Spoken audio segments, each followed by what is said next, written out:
o livro didático como recurso metodológico e as adequações de linguagem.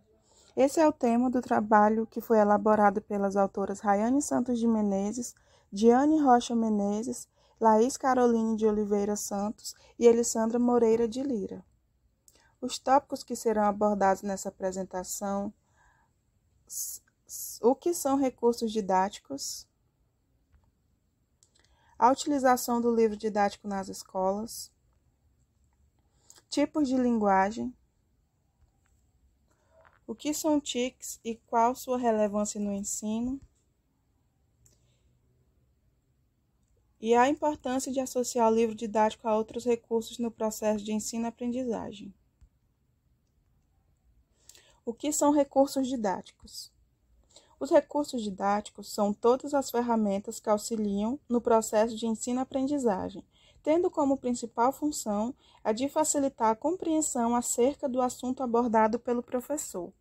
A exemplo de recursos didáticos nós temos o quadro, pincel, livros, revistas e jornais, o computador e projetor, jogos, também são exemplos de recursos didáticos, que são essas ferramentas que vão auxiliar no processo de ensino-aprendizagem.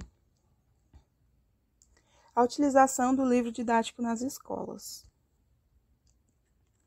O livro didático tem o caráter mais pedagógico e tem o objetivo de complemento dos livros clássicos quando são utilizados nas escolas. O livro didático, muitas vezes, é a única alternativa para os professores auxiliarem seus alunos no processo de ensino-aprendizagem. Acontece que em algumas escolas, infelizmente, elas não contam com tantos recursos disponíveis e acessíveis a todos os professores ao mesmo tempo, como, por exemplo, o Data Show. Às vezes, as escolas possuem apenas 1, 2, e ele tem que ser compartilhado por todas as turmas. Sendo assim, o professor ele precisa fazer um agendamento prévio para estar utilizando aquele equipamento. E, às vezes, a data daquela aula que vai ser ministrada não coincide com o dia livre daquele equipamento. E também, algumas escolas realmente elas não possuem nenhum tipo de recurso além do livro didático. Então, nesses casos, o professor ele pode tentar trabalhar os diferentes tipos de linguagem, É por meio da linguagem que o ser humano ele se comunica. Nós temos a linguagem verbal, que ela vai utilizar palavras escritas ou faladas para fazer a comunicação. E também a linguagem não verbal, Ela não possui palavras, mas ela vai utilizar de recursos visuais para que aconteça essa comunicação. Exemplo de diferentes tipos de linguagens, nós temos a charge, cartoons, mapas e gráficos, cordéis, tirinhas e a linguagem tecnológica, que nós vamos falar um pouco dela agora. O que são TICs e sua relevância?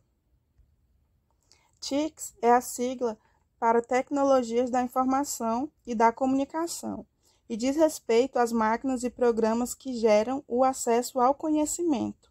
Elas consistem tanto no tratamento da informação, articulado com outros processos de transmissão e de comunicação. As TICs, elas são vistas como potencializadoras no processo de ensino-aprendizagem. Não para se trabalhar apenas a geografia, mas todas as disciplinas. Porém, puxando para o lado da geografia, que é a nossa área de ensino, a gente pode utilizar as TICs como aliadas, no ensino da cartografia, por exemplo, que a gente pode estar utilizando programas para produzir mapas, a exemplo o QGIS, que é um software que a gente consegue produzir os mapas.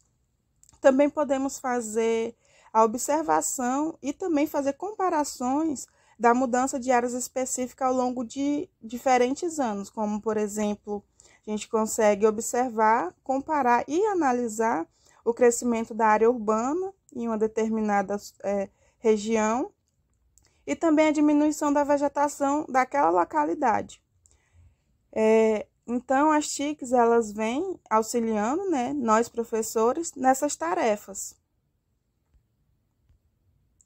A importância de associar o livro didático a outros recursos no processo de ensino-aprendizagem. Para que os estudantes consigam entender a importância crítica do livro didático, é indispensável que o professor se desprenda de utilizá-lo como um único meio de repassar o conhecimento. Dessa forma, podemos entender que o uso do livro didático em sala de aula deve ser mediado pelo professor a partir dos contextos em que ele o insere na sala de aula.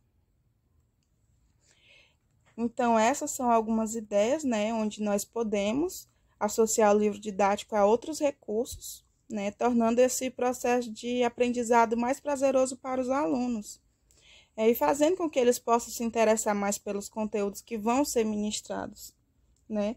São algumas das ideias que podem estar auxiliando o professor nessa transposição de conteúdo. E aqui nós temos algumas referências que foram utilizadas. E para maiores informações e esclarecimentos, eu convido vocês a estarem lendo o trabalho completo que foi publicado nos anais do evento. Muito obrigada pela atenção.